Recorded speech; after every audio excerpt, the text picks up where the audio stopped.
오늘 1, 2교시 했던 내용이 가장 어려운 내용이란 말씀 드렸어요. 근데 그냥 할만 하셨죠? 솔직히. 네. 그래서 나중에 투자론 공부해 보셔도 별로 어렵지 않습니다. 진짜로. 그렇게 되도록 꼭 만들어 드릴게요. 감정평가론하고 투자론은 잘 배워서 나가시면 나중에 실무에서 정말 요긴하게 사용이 됩니다. 자, 노렌츠 곡선 진위계수, 슈바비 지수, PIR 지수, RIR 지수, 전세가를 주택가격으로 나눈 것, 10분위 분배율, 이런 내용들을 우리가 공부한 거네요. 5분위 분배율. 이 중에 딱 유일하게 하나 예외가 뭐였죠? 네? 10분위 분배율? 얘만 예외였다? 얘만 높을수록 좋다. 그것만 기억해 두시라는 얘기겠네요. 그 다음 이제 시장에 중요 기능이 있어요. 그냥 여기만 보세요. 계속. 시장에 중요 기능이 있답니다. 자원의 효율적 배분 기능이 있는 거죠. 그래서 자원의 효율적 배분이라는 것은 만들어 달라는 것을 만들어 달라는 양만큼 만들어 주는 것이래요. 그렇죠? 그럼 어떤 한 부분에 자원이 배분되지 못하고 어떤 한 가지 부분에만 자원이 계속 몰리면 만들어 달라는 것을 다 만들어 주지 못하게 되겠죠. 그럼 시장은 실패했다, 실패하지 않았다? 실패했다. 그 내용이 나오는 겁니다, 사실은. 그래서 이제 시장 실패 원인을 이제 판단해 볼 텐데요. 이게 시험에 정말 잘 나오는 부분이에요. 그래서 지금 229페이지, 230페이지 정책 과정의 기본 단계라고 되어 있는데 정책 과정의 기본 단계는 그냥 눈으로 한번 보고 말게요. 첫 번째, 부동산 정책은 230페이지입니다. 6단계가 있대요. 6단계가 있고 3단계가 있는데 첫 번째, 문제가 없으면 정책 없다고 그랬죠, 여러분? 그러니까 첫 번째 시작은 문제의 인식으로부터 시작합니다. 문제의 인지 및 정의. 그 다음 두 번째, 그 문제와 관련된 정보들을 수집해야 되겠죠? 네, 그래야 대책을 세울 수 있으니까. 그래서 정보 활동을 해요. 그리고 대안들을 작성하겠죠. 그래서 그 대안들을 평가해서 하나의 대안을 선택하고 그 대안을 정책으로 집행하고 제대로 효과가 있는지 정책을 평가하겠죠. 이게 순서란 얘기예요. 그래서 제대로 효과가 거두어지고 있으면 그대로 밀어붙이고 효과가 없으면 다시 맨 처음으로 되돌아간다. 되돌아가는 걸 피드백이라고 하죠. 피드백. 그렇게 얘기를 합니다. 그때 앞에 세 단계가 사라지면 얘를 정책의 3단계라고 해요. 그래서 이게 얼마나 쉽냐면 사실 절 보실까요? 이쪽 보세요.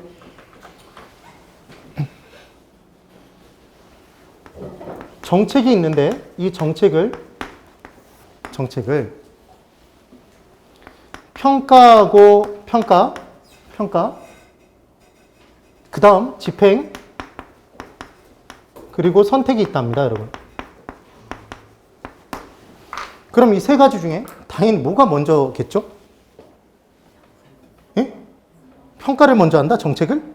그게 아니라 정책을 뭐하고? 선택하고 집행하고 평가할 거 아니에요.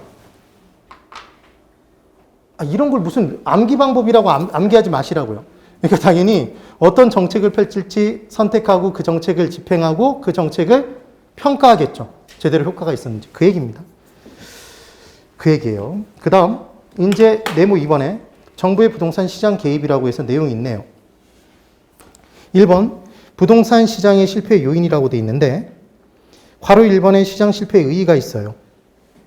있죠? 그래서 동그라미 2번을 보시면 아까 쓱 지나갔던 부분이 나옵니다. 시장이 자원의 최적 배분, 최고 적합한 배분 또는 효율적 배분이라는 보통 효율적 배분이라는 표현을 훨씬 더 많이 써요. 과제를 해결해 주지 못함으로써 발생하는 시장의 결함을 시장 실패라고 한다. 그래서 아까 제가 뭘 보여드렸었냐면 시장의 중요한 기능은 뭐였다? 만들어달라는 것을 만들어달라는 양만큼 만들어주는 기능이 있더라. 그게 바로 자원의 효율적 배분 기능이라는 얘기입니다.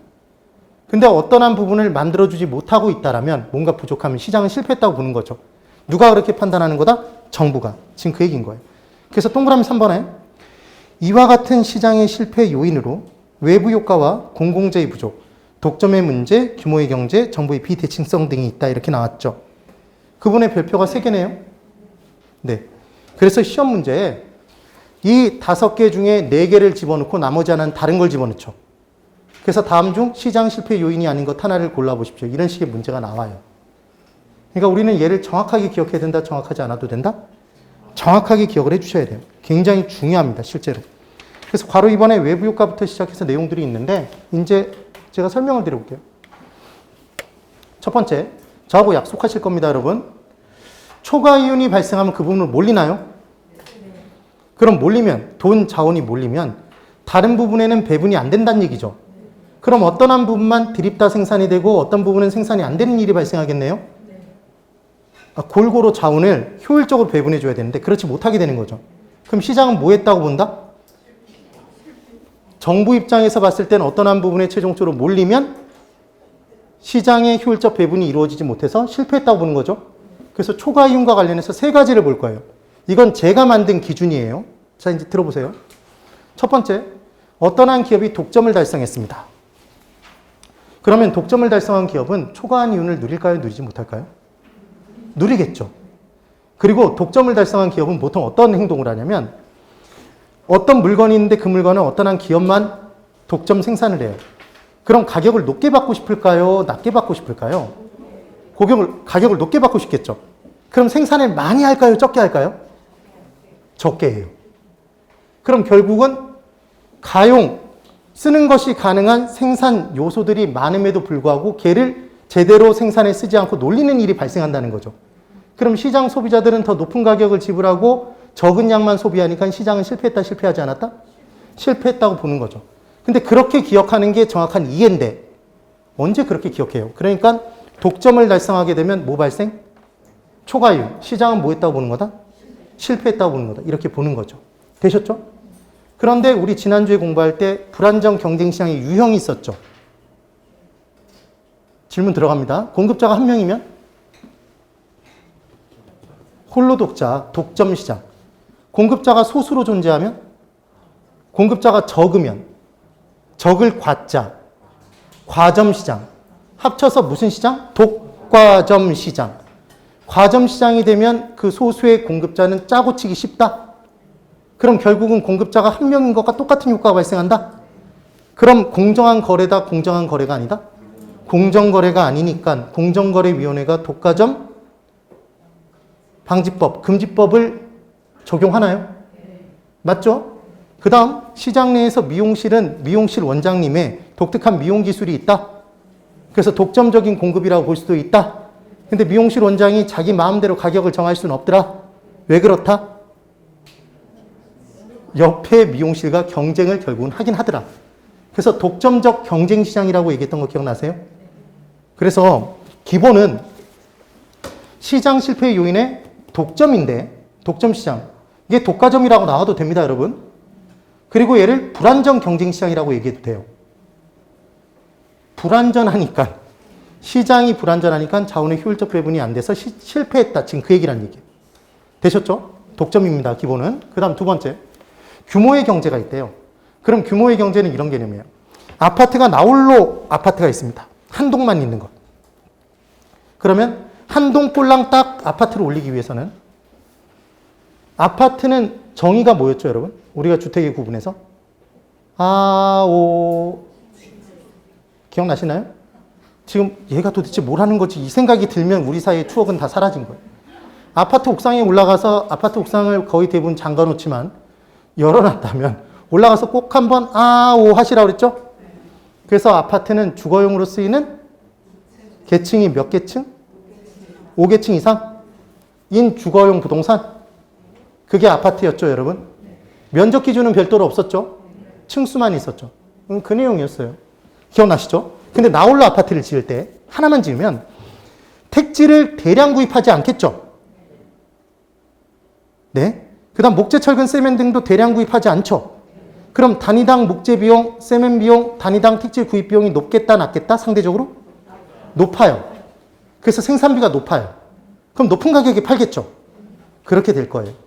그런데 그러면 그 아파트 건설회사의 경쟁력이 떨어질 텐데 잘 안 팔릴 가능성이 높으니까. 근데 이번에는 대단지로 지어요. 대단지로. 그러면 택지도 대량 구입하죠. 단위당 택지 구입 비용을 낮출 수 있고 대량 구입에 따라 목재, 철근, 세면 등도 대량 구입함에 따라서 단위당 생산 비용을 낮출 수 있겠죠? 그럼 그렇게 규모를 대규모로 만들m에 따라 규모가 커짐에 따라 생산 비용을 절감시킬 수 있네요. 그럼 경제적 이익이 더 커지나요? 그럼 그 기업은 다른 기업보다 생산 비용을 낮출 수 있으니까 더 낮은 가격에 판매가 가능하다? 그럼 다른 기업을 결국은 다 이겨먹는다? 그럼 결국 뭐가 달성되겠네요? 독점. 그럼 뭘 누리게 된다? 초과이윤. 시장은 뭐 한다? 실패했다고 보는 거죠. 되셨어요? 그래서 얘는 규모의 경제다, 규모의 비경제다. 규모의 경제예요. 여러분, 우리가 고스톱을 칠 때 5강을 치기 위해서는 솔직히 다 알면서 모르는 척 하지 마세요. 그래서 5강을 치기 위해서는 B강도 먹어줘야 되잖아요. B강이 별로 좋지 않잖아요, 원래는. 근데 5강에는 필요하잖아. 그래서 이 부분에서 시장 실패 요인 부분에서는 B를 가지고 넣었다 뺐다 그런다고요. 거의 문제가. 그래서 규모의 경제인데 규모의 비경제라고 딱 집어넣으면 읽으면서 쓱 지나간다고. 이게 규모의 경제, 비경제? 규모의 경제예요. 규모의 경제. 그 다음 정보의 비대칭성이 있어요. 느낌 오시죠? 이거 어떻게 나올 것 같아요? 정보의 대칭성이 이렇게 나온다고요. 넣었다 뺐다 넣었다 뺐다 이런다고요. 되셨죠? 그러면 보실까요? 이게 얼마나 쉬운지? 누구는 정보가 있고 누구는 정보가 없는 게 정보의 비대칭성이죠. 정보를 가진 사람이 정보를 가지지 못한 사람보다 초과한 이윤 누릴까요? 맞죠? 그러니까 초과인 누렸으니까 그 부분에 자원이 몰리겠네요?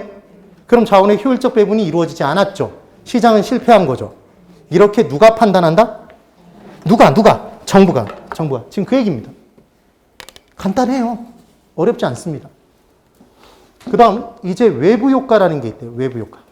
그래서 외부 효과의 내용은 231페이지 중앙 밑에 괄호 2번의 외부 효과부터 시작해서 232페이지, 233페이지 내용들 쭉 있죠, 여러분? 그래서 키포인트 부분에 있는 내용을 정확히 이해해 주실 수 있다라면 끝입니다, 실은. 근데 거기에 뭐 곡선의 이동, 뭐 어떻게 되는지 등등등의 내용이 다 있어요. 언제 이걸 이렇게 기억하겠습니까, 여러분? 그래서 외부 효과의 내용을 들어보시고 그냥 이해하고 넘어갑니다. 자, 이제 제가 설명을 한번 드려볼게요. 거기만 보시면 되니까. 이쪽. 칠판. 이 교재는 그러니까 안심용이에요. 거기 있으니까 안심하고 그냥 칠판을 잘 보시라는 안심용. 이런 농담을 하면 안 돼요. 자, 그래서 안심용. 그러면 이제 외부 효과의 내용을 설명드려볼게요. 보세요. 정우 외부 효과를 나타내는 시설물이 있대요. 이것의 대표 주자에 대해서 제가 한번 설명을 드릴게요. 과수원이 있습니다, 여러분. 과수원이 있어요. 근데 과수원 옆에 양봉업자가 들어섰어요. 양봉업은 뭐 하는 거죠, 여러분? 봉침이 벌이 놓는 침이죠? 그래서 양봉업이 벌을 키워서 꿀을 수확하는 업종이잖아요. 그래서 과수원 옆에 양봉업자는 과수원업자를 도와주기 위해서 자기가 양봉업을 굳이 한 건가요? 그게 아니라 자기의 이익을 위해서 꿀을 많이 채취하기 위해서 양봉업을 한 거예요? 자기의 경제적 이익만 추구한 거라고. 그런데 이때 벌들이 날아다니면서 과수원에 있는 과일 나무들의 수정을 더 많이 도와주나요? 여기저기 묻히고 다니는 거지. 그래서 수정이 더 많이 이루어져서 과수가 더 많이 수확되겠죠. 과일이. 됐나요? 그럼 이렇게 된 게 뭐의 대표 주자다? 정우 외부 효과의 대표 주자예요. 그럼 여기서 정우 외부 효과가 되기 위한 조건들을 판단해 볼 수 있는데, 만약에 과수원업자가 그 일이 발생하면 전년도 대비 사과가 몇 박스만큼 더 많이 생산됐으니까 너한테 몇 박스를 줄게, 이렇게 대가를 시장에서 주면 얘는 외부 효과라고 안 해요. 그러니까 외부 효과가 되기 위해서는 시장에서 대가를 주고받을 때, 주고받지 않을 때, 주고받지 않을 때 외부 효과라고 한다는 얘기입니다. 되세요?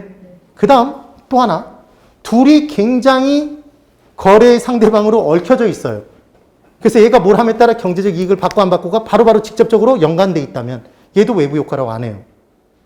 그래서 지금 제가 아까 뭐라고 말씀드렸냐면 양봉업자는 자신의 경제적 이익만 추구한 거죠. 그렇죠? 과수원업자를 신경 쓰지 않았잖아요. 근데 과수원업자가 멀리 떨어져 있어서 인접해 있어서? 인접해 있어서. 그 다음 움직일 수 있어서 없어서? 움직일 수 없어서. 인접성과 부동성의 특성 때문에 경제적 이익을 누린 거죠. 그럼 양봉업자 입장에서는 과수원업자는 제3자인가요? 제3자가 아닌가요? 제3자죠. 우리 보통 상관없는 사람 너 빠져 그럴 때 제3자는 빠져 이러잖아요. 세 번째 사람이어서가 아니죠, 그게. 예? 지금 그게 지금 무슨 말씀을 드린 거냐면, 그러니까 이렇게 나오면 틀린 거라고. 외부 효과는 어떤 한 개인의 경제 행위가 거래 상대방에게 경제적 이익을 끼치는 것을 말한다. 그럼 X라고요. 누구라고 나와야 된다? 제3자. 되셨어요? 시장에서 대가를 주고받아도 외부 효과다 그러면 X라고요. 대가를 주고받지 않아야 된다는 얘기입니다. 되셨죠? 그러면 여기 7번. 우리는 누구 입장에서 판단한다고 그랬죠? 계속? 누구? 정부 입장에서 판단해요. 그러면 정부 입장에서 봤을 땐 정후 외부 효과를 나타내는 시설물은 좋은 걸까요? 나쁜 걸까요? 좋은 거예요. 그 대표주자로 또 하나. 이 얘기를 들으시면 더 이해가 잘 되실 거예요. 예전에, 요즘 좀 덜하긴 한데 요즘 드라마에도 나오긴 나와요. 예전에 한참 일산 쪽에 있는 단독주택가들이 있었어요. 그래서 그 일산 쪽에 있는 단독주택들이 정원이 굉장히 넓어요. 그래서 예전 드라마를 보면 어떤 장면이 꼭 나오냐면 큰 리트리버가 있어요. 그 집에는 항상 강아지가 살아요. 그리고 항상 그 야외에서 그 빨래를 해요. 이불 빨래를. 그래서 양동이를 큰 걸 놓고 거기 막 들어가서 이렇게 손잡고 이렇게 막 밟잖아요. 이불 빨래. 그러다가 이제 막 호수로 물 뿌리면서 막 이렇게. 그런 집 보신 적 있으시죠? 근데 그 집에 사는 집주인이 자신의 이익을 위해서 그 정원을 아름답게 소공원 수준으로 아름답게 조경을 했어요. 그리고 꽃들도 막 심고 정말 아름다워. 그래서 그 주변만 가도 향기가 막 나요. 아름답게 꾸몄어. 그랬더니 그 옆집 사람들도 그 이익을 누리게 된 거야. 그래서 집값이 상승이 됐어요. 이게 뭐의 대표주자다? 정후 외부 효과의 대표주자예요.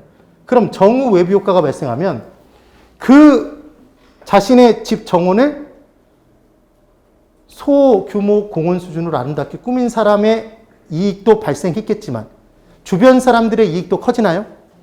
그럼 사회 전체적인 편리함과 이익이 커진다, 커지지 않는다? 얘 때문에?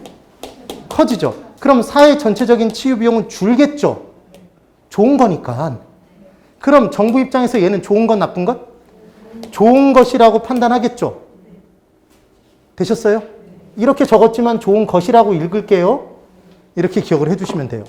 그런데 이렇게 좋은 것, 사회적으로 좋은 영향을 끼치는 정후 외부 효과를 발생시켜주는 시설물을 설치한 그 집주인은 이제 기분이 나빠지기 시작해요. 왜 나빠질까요? 내가 돈을 들여서 내 집의 가치가 올라가는 건 좋은데 왜 얘가 갑자기 이익을 누리지? 이런 생각이 들어요, 안 들어요? 다들 또 너무 착하신 것처럼 그렇게 그러시면 안 돼요. 그런 생각이 들잖아요. 그러니까 아차 싶은 거예요. 저 인간 저게 만들 때까지 기다릴 걸. 그래서 사회적으로 정후 외부 효과를 발생시켜주는 시설물은 시장 기능에 맡겨놓으면 누군가 나서서 잘 만들지 않는단 말이에요. 그럼 정부 입장에서 봤을 땐 이 좋은 게 그냥 시장에 맡겨놓으면 많이 생산되니까 적게 생산되니까 적게 생산된다가 계속 시험 문제로 나오는 거죠. 적게 생산되니까 문제다, 문제가 아니다? 문제여서 시장 실패 요인인 거죠. 이해가 되셨어요? 그러니까 정후 외부 효과가 시장 실패의 요인이 아니야, 사실은. 정의 외부 효과가 시장 실패 요인인데 정후 외부 효과 자체가 시장 실패 요인이 아니라 얘가 좋은 건데 시장에 맡겨놓으면 소생산되니까 시장이 실패했다고 보는 거라고요. 네? 그럼 정부는 이렇게 적게 만들어지는 좋은 것이 많이 만들어지도록 너 그런 거 만들면 내가 지원금 대줄게. 이런 식으로 얘기를 해야 될 거 아니에요. 그래서 좋은 것이 적게 만들어지니까 시장에 맡겨놓으면. 그래서 정부는 조장하는 정책을 펼치는 거죠. 이해가 되셨습니까? 그 내용인 거예요. 그 내용. 그래서 얘가 중요한 게 무슨 생산됨으로? 과소생산. 시장 실패가 된 거죠. 실은. 이거 뻑하면 과다 생산된다, 과대 생산된다 이렇게 함정 파서 틀린 문장이 됩니다. 그래서 얘는 조장하는 정책을 펼치는 거예요. 그럼 이제 부의 외부 효과를 나타내는 시설물이 있대요. 이 대표주자에 뭐가 있냐면 유해물질 배출 공장이 있습니다, 여러분. 유해물질 배출 공장. 그럼 유해물질 배출 공장이 딱 위치가 되면 그 공장주는 좋나요? 좋아요? 나빠요? 좋아해요. 지금 제가 뭐라고 얘기를 했냐면 유해물질을 배출하는 공장이라고 했죠. 원래는 유해물질을 배출하면서 생산하면 되나요? 안 되나요? 안 되죠. 그런데 지금 규제가 이루어지지 않아서 마음껏 배출하면서 지금 폐수 흘려가면서 오염물질 공기로 막 배출하면서 공중에 배출하면서 생산하고 있다는 얘기잖아요. 그만큼 생산 비용이 늘어요? 줄어요? 줄죠. 이익이 커져요? 작아져요? 커지잖아요. 그럼 그냥 사회적으로 내버려두면 그런 공장이 많이 생길까요? 적게 생길까요? 많이 생기겠죠. 그런데 그 공장이 있음에 따라 어떤 일이 발생하냐면 주변 지역 사람들이 갑자기 코가 막히고 기가 막히고 눈에서 눈물이 흐르고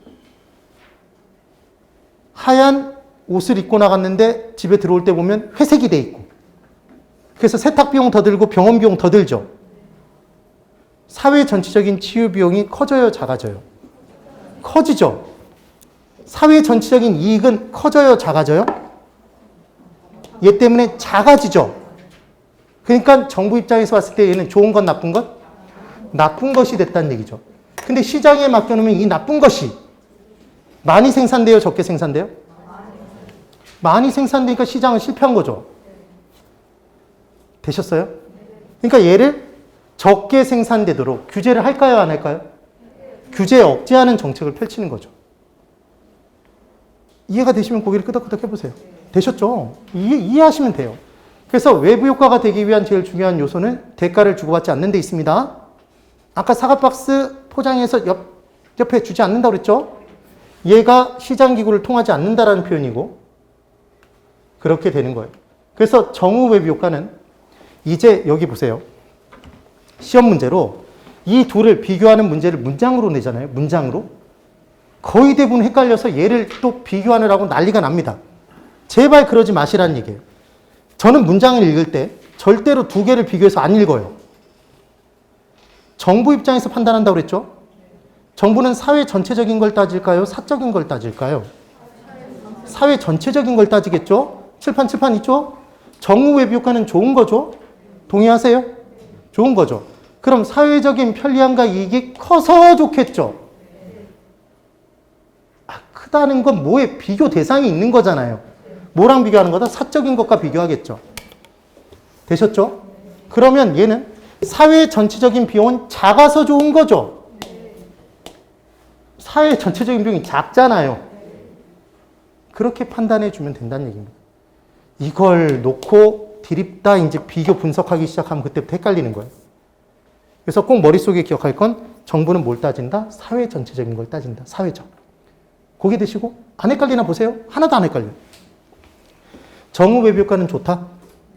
좋은 거다? 그럼 사회 전체적인 편익이 커서 좋다? 작아져서 좋다? 커지니까 좋은 거다. 그렇죠. 사회 전체적인 치유 비용은 작아져서 좋은 거다? 커져서 좋은 거다? 작아져서 좋은 거다. 지금 그 얘기인 거예요. 그러면 이제 얘는 핀피 현상이래요. 지역 이기주의로 핀피와 님비가 있는데 얘를 이제 기억할 거예요. 핀피는 플리즈예요. 플리즈.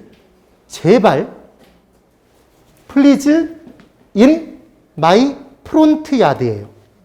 프론트는 앞인가요, 여러분? 야드는 마당이죠? 그러니까 좋은 것은 제발 내가 창문 열고 문 열고 바로 볼 수 있게 내 앞마당에 들어서 다오.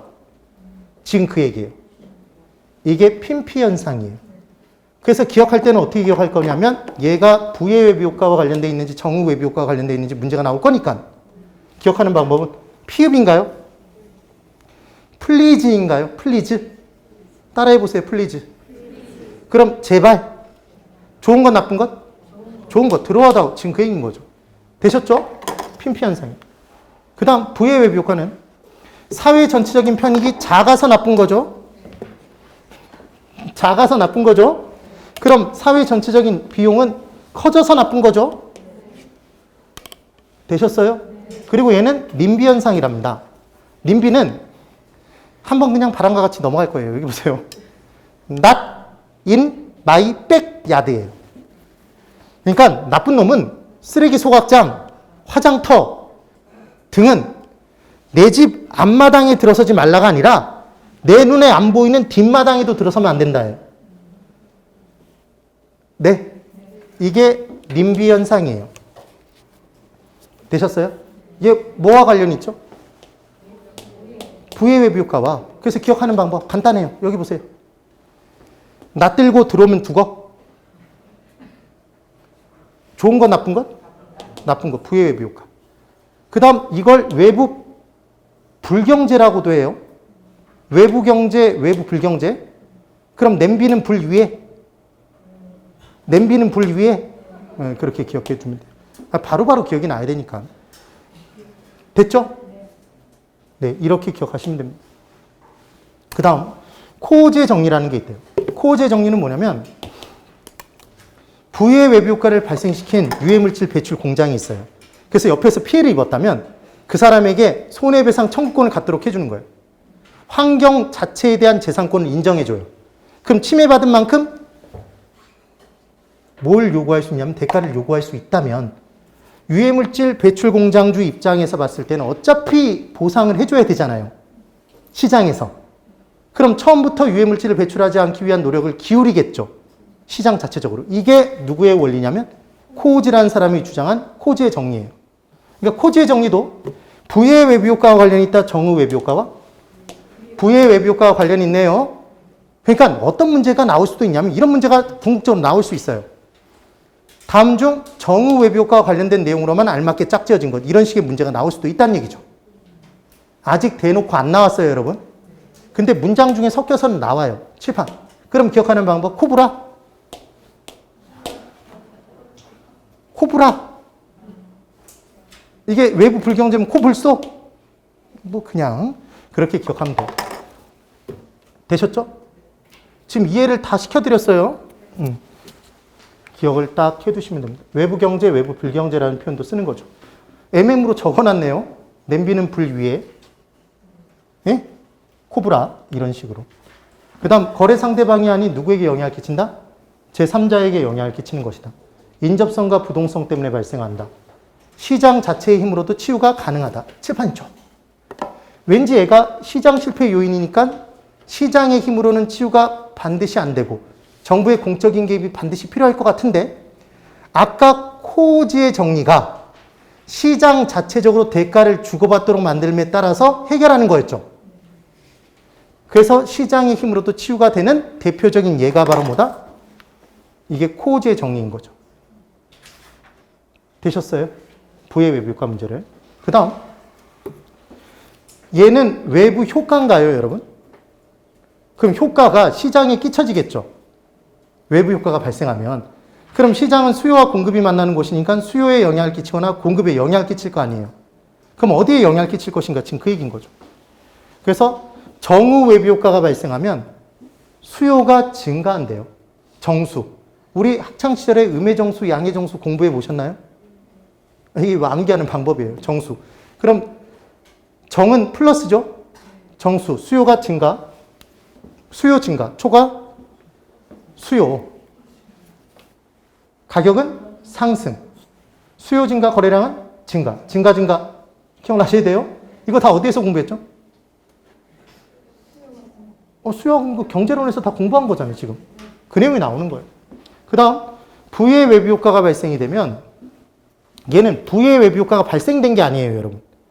부의 외부 효과를 제거하는 조치를 취한 거예요. 그래서 정부가 유해물질 배출 공장에게 오염물질 처리 시설물을 설치하도록 규제를 했습니다. 그러면 오염물질 처리 시설물을 설치하는 데 드는 비용만큼 비용이 증가할까요? 공급 비용이 커졌죠. 그럼 공급이 증가한다, 감소한다? 감소하죠. 그래서 공급 감소로부터 출발하는 거예요. 그럼 절 보세요. 공급이 감소하면 초가 수요죠? 가격은 상승하죠?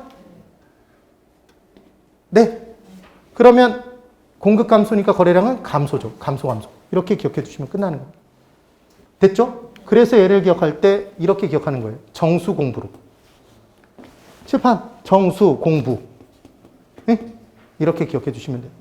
그래서 정은 플러스다. 부는 마이너스. 그래서 이쪽 칠판. 정의 외부효과 발생 수요가 플러스 증가. 지금 이 얘기죠? 이거 찾으면 이 다음 풀잖아. 그 다음 공급을 부의 외부효과를 제거하는 조치를 취하면 공급이 감소로 출발하죠? 마이너스. 부는 마이너스잖아. 그럼 공급 감소 여기서부터 출발하면 얘는 뽑아내실 수 있죠? 이렇게 문제를 푸시라는 얘기예요. 됐습니다. 공공재 부족, 시장 실패 요인까지만 다 볼게요. 2분만 더. 공공재가 있어요. 그럼 이 공공재는 다 같이 쓰는 재화랍니다. 시장 공공재의 대표주자가 뭐가 있냐면 공원이 있어요, 여러분. 공원은 누군가에게 맡겨놓으면 사적인 비용을 들여서 남과 다 같이 누리는 공원을 설치할까요? 안 합니다. 그렇죠? 근데 공원이 없으면 쾌적성이 심각하게 떨어지니까 정부가 나서서, 공공기관이 나서서 만들어야 될 거잖아요. 그렇죠? 그럼 공원의 경우에 비용을 들이지 않은 사람도 들어가서 이용하나요? 네. 누구는 되고 누구는 안 되고 그런 거 없죠? 배제되는 거 없이, 경합의 필요성 없이 다 같이 이용해요. 이게 공공재의 특성이에요. 공공재. 그러면 비용을 들이지 않은 사람도 올라타서 같이 쓰나요? 무임승차자의 문제가 발생하죠? 그럼 이 무임승차자가 많아지면 많아질수록 사람들이 어차피 비용을 들이지 않아도 아무 노력을 안 해도 얘를 이용할 수 있다면 누군가 자신의 자원을 투입해서 이 공공재를 만들까요? 시장에서? 만들지 않겠죠? 그러니까 이 공공재는 시장의 기능에 맡겨놓으면 턱없이 부족해진다, 부족해지지 않는다? 부족해진다가 시험에 한 3번 연달아 나왔던 거죠. 과다 생산된다 이런 식으로. 되셨어요? 이게 과소생산이죠. 이렇게 기억을 해두시면 되는 겁니다. 지금 뭐까지 봤죠? 그래서? 공공재의 부족까지 본 거죠. 근데 시험에 뭐라고 나온 적이 있었냐면 그냥 공공재라고만 나온 적이 있었습니다. 공공재. 그랬더니 이의신청 들어갔겠죠. 시장 실패 요인이 아닌 것 답이 공공재였어요. 응? 그러면 이의신청 들어갔겠죠. 공공재 자체가 시장 실패 요인이 아니라 공공재의 부족이 시장 실패 요인이다. 이렇게 이의신청 들어갔네요. 답변이 어떻게 왔냐면 그러면 공공재를 시장의 기능에 맡겨놨을 때 넘쳐나는 경우를 예를 들어 보세요. 공공재는 시장에 맡겨놓으면 무조건 부족해요. 되셨나요? 그런 개념이 되는 겁니다. 됐죠? 그게 지금 우리 234, 235의 중앙, 정보의 비대칭성까지 설명을 드려본 거네요. 네. 열심히 잘 보셔야 됩니다. 그리고 제가 정말 부탁 말씀을 드렸어요. 학계로는 시험에 나오는 정말 중요한 내용들은 제가 2월 달까지 해서 다 설명을 드리려고 하는 겁니다. 기초입문 과정하고 기본이론 과정만 정확하게 세트로 다 들을 수 있다면. 그래서 제가 이 동영상 강의로 들으시는 분들한테는 뭐라고 말씀을 드렸냐면 오프라인에서 들으시는 분들도 똑같아요. 학원 수강생들도. 기초입문 과정에서 꼭 들어야 될 내용이 있고 거기에 플러스 기본이론 과정에 제가 꼭 들으라고 하시는 부분만, 기초에서 빠진 부분만 채워주면 그게 완벽하게 한 95% 이상은 될 거예요. 그거면 충분해요, 사실은.